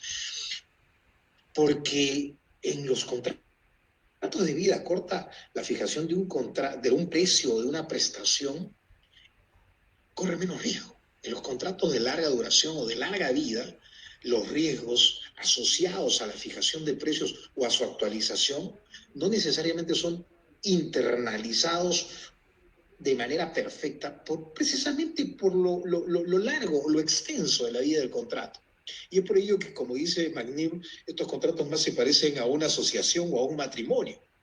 Y a lo largo de la vida tiene que irse adaptando a las nuevas condiciones o a las nuevas situaciones que esa amplitud del plazo exige. Entonces creo que no debemos perder de vista eso. Los contratos relacionales o los contratos de larga duración necesitan un mayor enfoque, una mayor preocupación cuando las condiciones cambian como han cambiado hoy día. Y para cerrar, les decía, a pesar de que esta dirección fue un poco amplia, quería decirles algo en lo que creo convencidamente.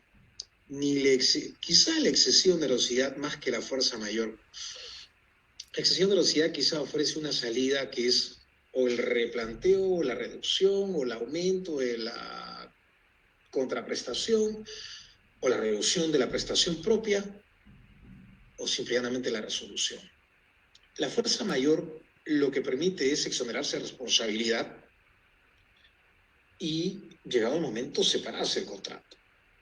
Pero ninguna de estas dos instituciones, sobre todo cuando se llega a la resolución, nos dice qué va a pasar con aquellos costos en los cuales se ha incurrido durante esta etapa de vida que tuvo el contrato que finalmente llega a su fin. Y ahí es donde comienzan los problemas. Javier hablaba de los costos generales, de los problemas que se generan en los contratos de construcción, algo mencionó Carlos. Los ingleses tienen resuelto este tema desde el año 43 del siglo pasado.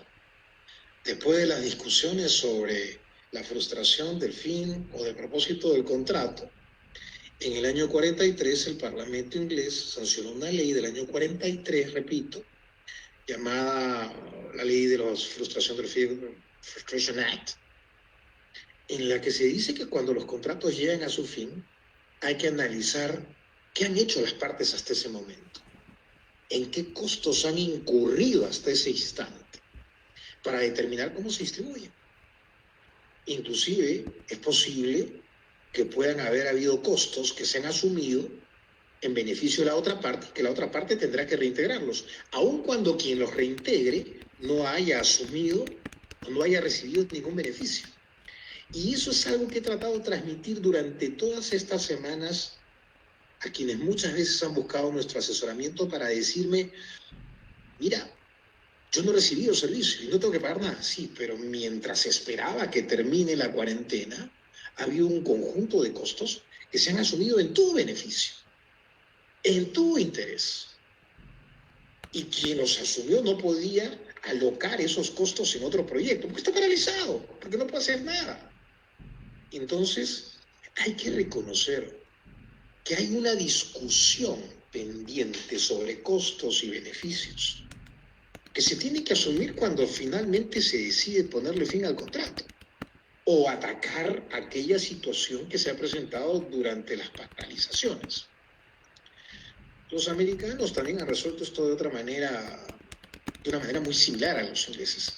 Acuérdense que en Estados Unidos los daños compensatorios, los compensatory damages, fueron objeto de una sistematización por el año, no sé si 34 o 36, por este famoso filósofo y contractualista Lon Fuller, que escribió un artículo sobre Reliant Interest y distinguió tres conceptos: el Reliant Interest, que es la confianza en el contrato; el expectation damage, que es el daño que uno sufre y que tiene la entidad de haber, la misma entidad de si se hubiera cumplido el contrato; de restitution damage, que es poner a la víctima en la situación que se encontraría si es que el contrato no se hubiera celebrado. ¿Qué dicen los americanos cuando un contrato se vuelve impracticable o se frustra? Hay que analizar, descartar, porque no ha habido culpa de las partes. Todas estas instituciones son ajenas al criterio de la imputabilidad, dicho sea de paso. Entonces, lo que hay que analizar es si alguien gastó y por qué gastó, si confió en el contrato y si al gastar en ese contrato lo que gastó era parte de su riesgo y por lo tanto no tiene derecho a ser reembolsado, o confió más de lo que debería confiar y se le debe restituir la totalidad o parte de los costos. Y las partes, si ambas han incurrido en costos, ver cómo compensan o si alguna debe asumir una parte y quedarse con la otra. O cuando se han atribuido beneficios a pesar que no se ha cumplido con la prestación, si esos beneficios tienen que ser restituidos. Entonces, de alguna forma, el Código Civil no se pronuncia sobre nada de esto.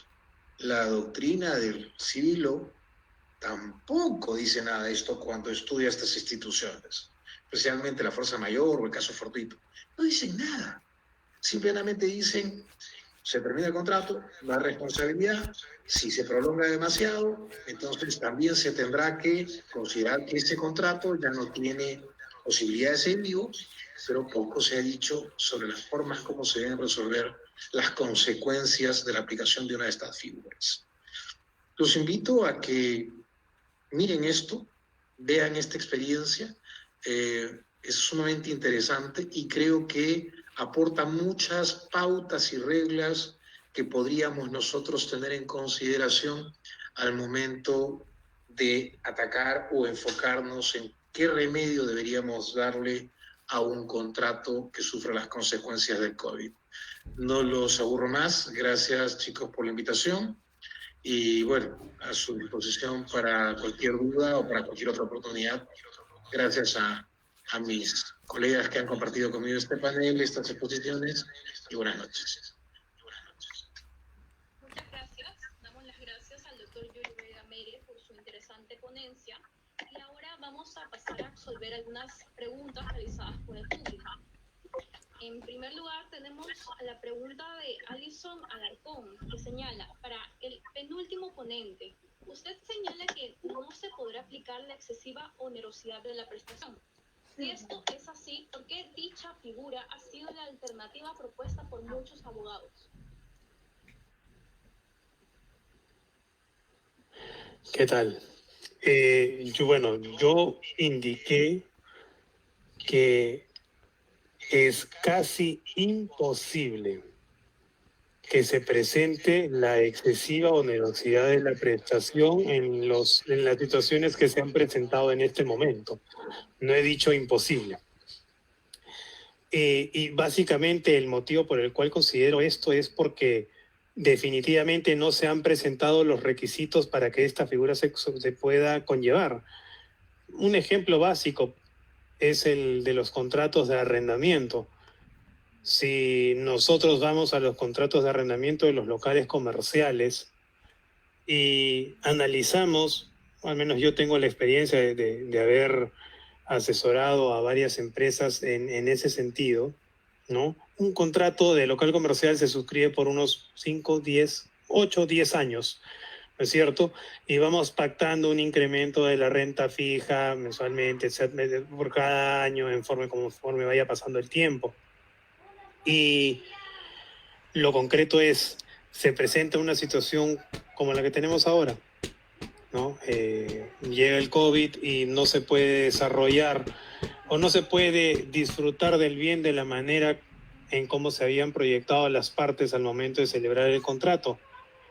Para que uno invoque excesiva onerosidad de la prestación, concretamente implica que tiene un impacto profundo en la relación contractual que haga de que todo el equilibrio del contrato se pierda. Y mi pregunta concreta es, señores, ¿cuánto vamos? 2, 3 meses, nos vamos por el cuarto, ¿no es cierto? 4 meses, de 12 meses en un año, ahora multiplícalo por 10. ¿Eso es impactar todo el equilibrio contractual? Desde mi punto de vista, no.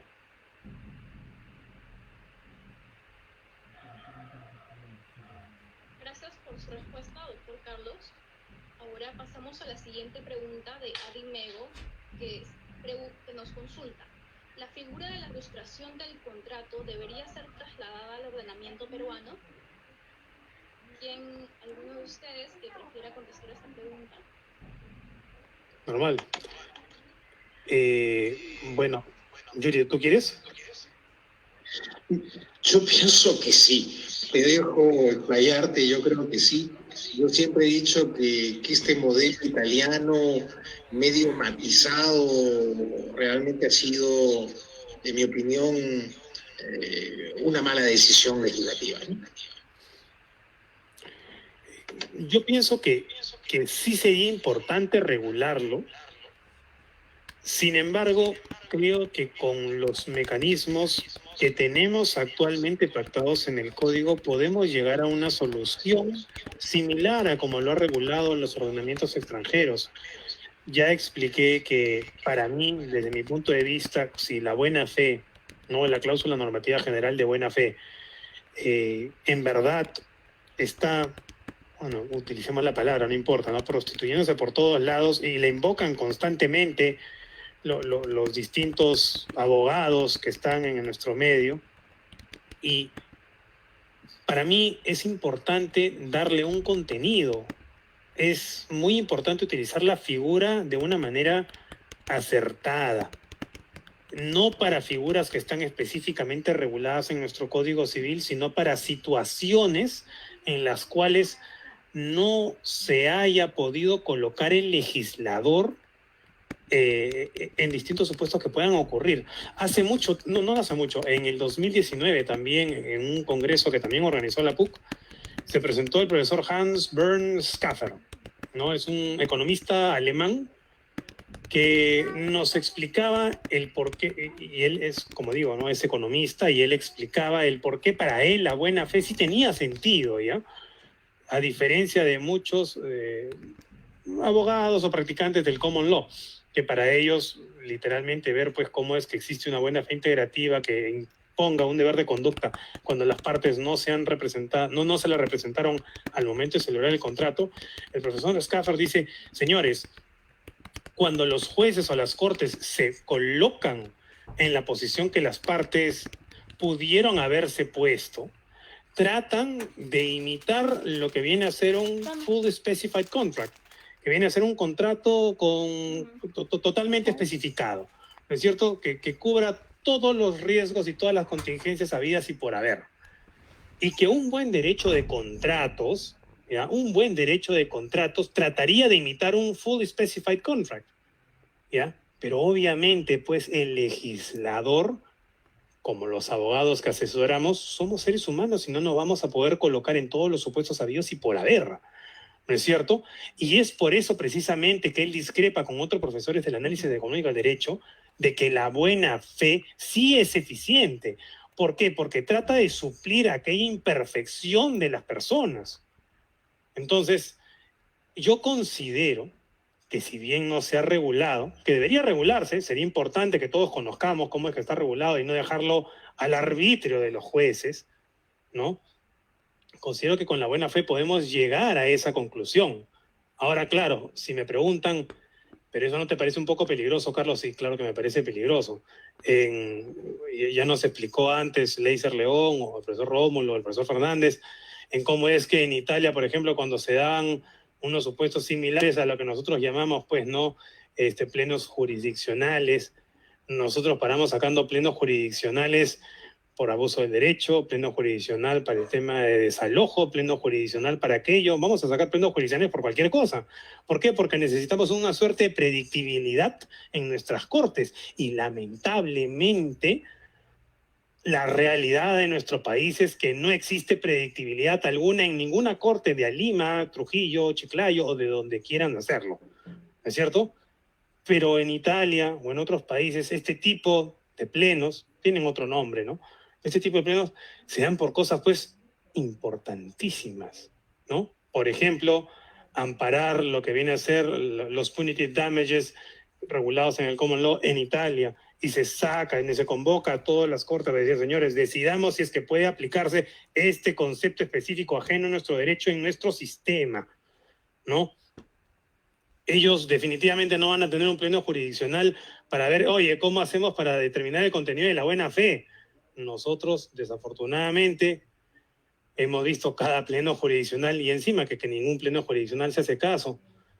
Sí considero importante regularlo porque a veces, pues, nuestros plenos jurisdiccionales no se les hace caso, ¿no? Y por más que los cortes o las jueces se pongan de acuerdo, no van a poder llegar a una conclusión la cual todas las cortes y jueces sigan y no se va a poder concretar esa función de predictibilidad que tienen que tener las decisiones judiciales. Y por eso sí considero que es importante. Ahora, en la teoría creo que no es necesario, pero en la práctica, al igual que Yuri, concuerdo de que sí, tiene que regularse. Perfecto, muchas gracias. Nos hacen la siguiente pregunta también. Respecto a los contratos de obra, ¿se podrá alegar la fuerza mayor para eximir a un deudor del pago de penalidades en caso de incumplimiento? Javier, tal vez. ¿Qué tal? Lo primero que debemos decir es que habrá que revisar el contrato para ver si existe un régimen de asignación de riesgo y responsabilidad particular. Imaginemos que no lo hubiera establecido, imaginemos que vamos a seguir las reglas del Código Civil. No sé si fuerza mayor todavía cabría. Creo que más bien sería un riesgo de modificación normativa o un supuesto de fuerza mayor, si se quiere.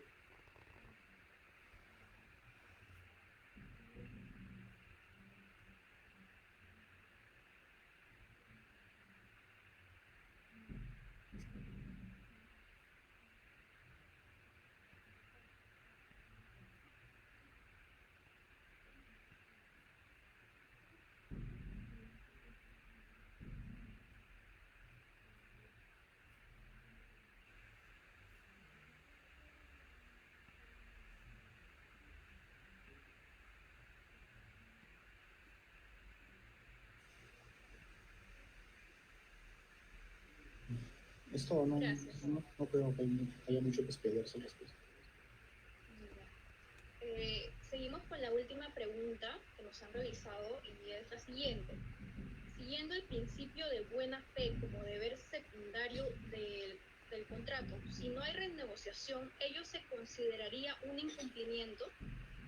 Yo también la respondo.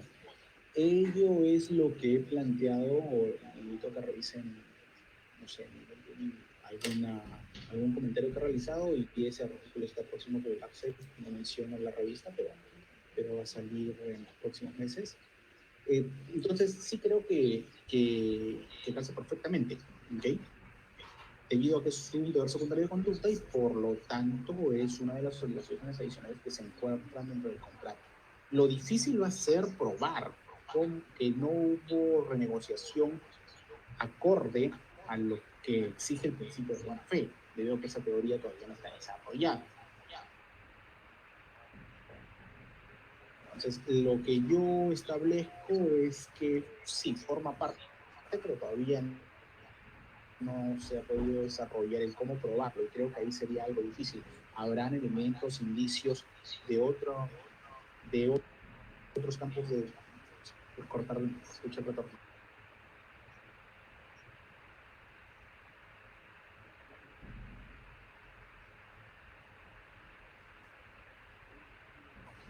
Elementos de otros campos jurídicos.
Que nos están viendo, y Carlos también independientemente de lo que se entienda por excesiva necesidad de la prestación, si es que realmente se puede considerar un efecto de excesiva necesidad de la prestación cuando impacta no solo en el momento objetivo de la operación, sino también en el elemento subjetivo.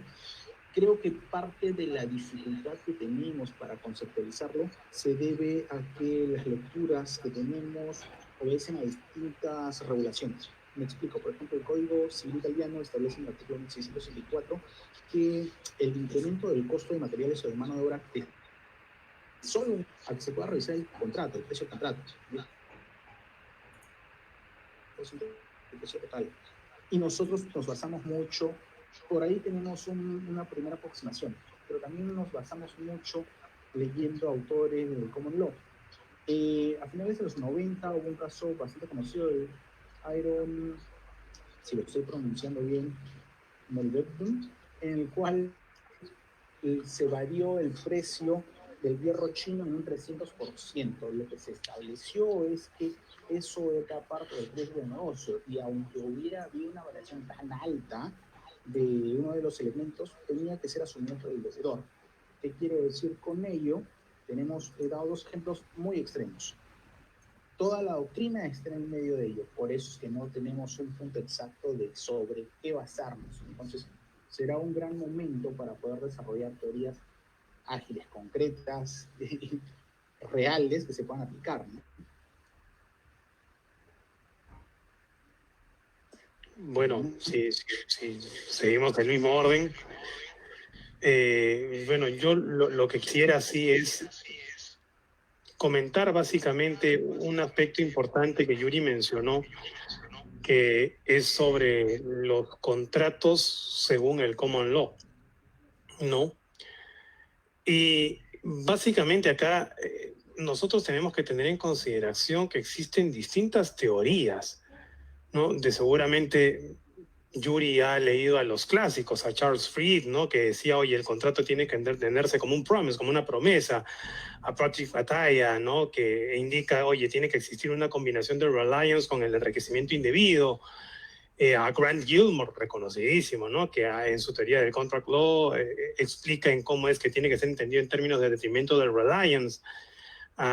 Él mencionó a Ian McNeill, ¿no? Que habla de la teoría relacional de los contratos.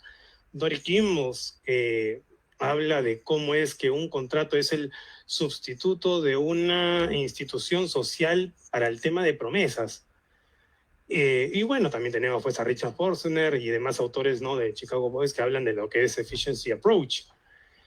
Pero cuando yo he tratado de estudiar a los autores del Common Law, tratando de leer a los autores y bueno, buscar entre todos ellos, hubo una posición que me llamó mucho la atención, que es la de Randy Burnett, que él, a diferencia de otros de autores del Common Law, de que hablan, pues, oye, de la consideration, ¿no? Oye, de reliance, él habla del consent, ¿no? Y me llamó mucho la atención porque es muy similar a lo que nosotros hablamos acá en la formación del contrato, ¿no? Sobre el tema del consentimiento. Y Randy Burnett cuando habla nos dice, oye, ¿sabes qué?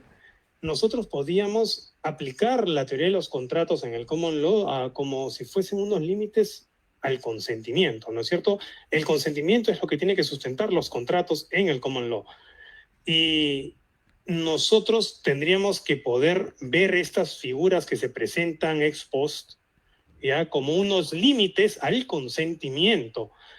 Y si lo vemos de esa manera, vamos a poder explicar defensas como el error, la impracticabilidad o como la frustración. ¿Por qué? Porque este tipo de situaciones privan al consentimiento de su significado normal. Entonces, estas defensas son mejor entendidas aceptando límites a lo que las partes pudieron haberse anticipado al momento de formar el contrato con este el consentimiento, lo estoy traduciendo al castellano, ¿no? Y cuando tales situaciones o tales circunstancias surgen, no puede decirse que las partes verdaderamente asignaron el riesgo. Y básicamente es eso, ¿no? Entonces, yo creo que depende mucho de cuál es la teoría que nosotros estemos adoptando que sustenta o fundamenta la formación del contrato para poder dar una explicación a las distintas figuras que se puedan presentar de manera sobreviniente.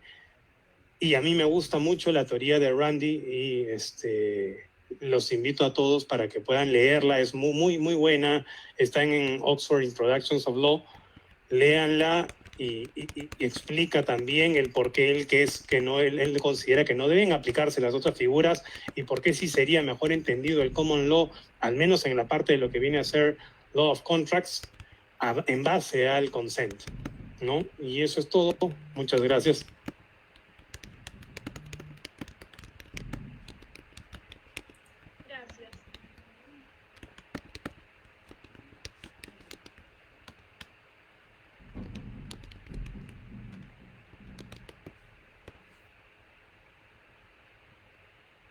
Rodotà, hace buenos años, así como escribió su famoso libro sobre la responsabilidad, hablaba del valor integrativo de la buena fe. Y en los últimos buenos 30 años quizá, tanto los italianos como los franceses han remarcado mucho que el contrato no solamente implica una buena fe que imponga un deber de custodia, de información, de transparencia, de corrección, sino que eso también se traduce en una visión solidarística del contrato, ¿no? Y puede parecer algo muy gracioso.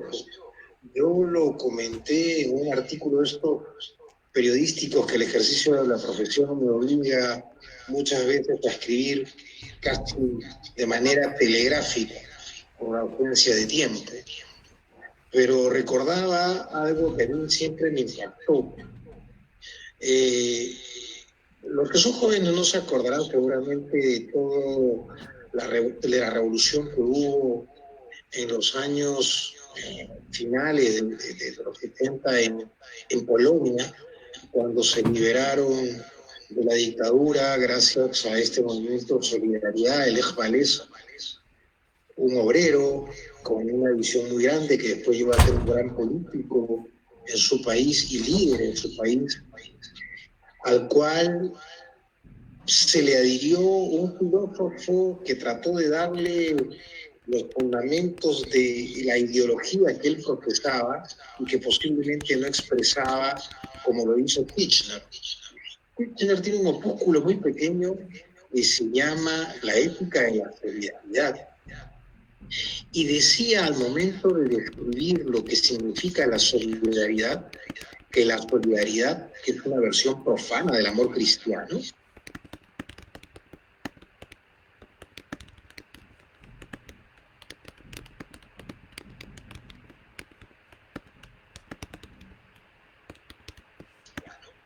significa llevar la carga de los demás o compartir la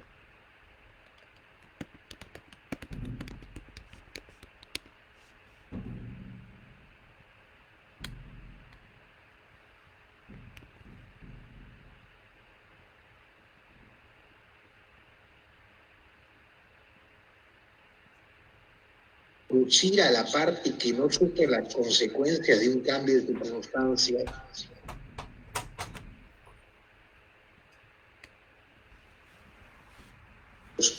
Me cuesta trabajo, porque debo simple y llanamente explicar esta preocupación por los valores, en la medida que soy totalmente convicto y confeso partidario de la teoría tridimensional del derecho del maestro Carlos Fernández de Tarego, y creo que el derecho regula la conducta humana sobre la base de valores. Y creo que no es ajeno al derecho contractual el valor solidaridad. Y si no hay cómo expresarlo en términos de textos legales, creo que se puede hacer a través de la aplicación del principio general de la buena fe. Nada más. Perfecto. Agradecemos la participación de Javier Vázquez Luna, Carlos Martínez Paredes y Yuri Bregadere en el presente evento. Y con estos comentarios finales, damos cierre al interesante conversatorio llevado a cabo respecto a los remedios para los contratos impactados por el COVID-19 y los nuevos retos contractuales que vendrán en adelante. Gracias a todos por su gentil atención y hasta la próxima. Gracias. Gracias, doctores. Un gusto.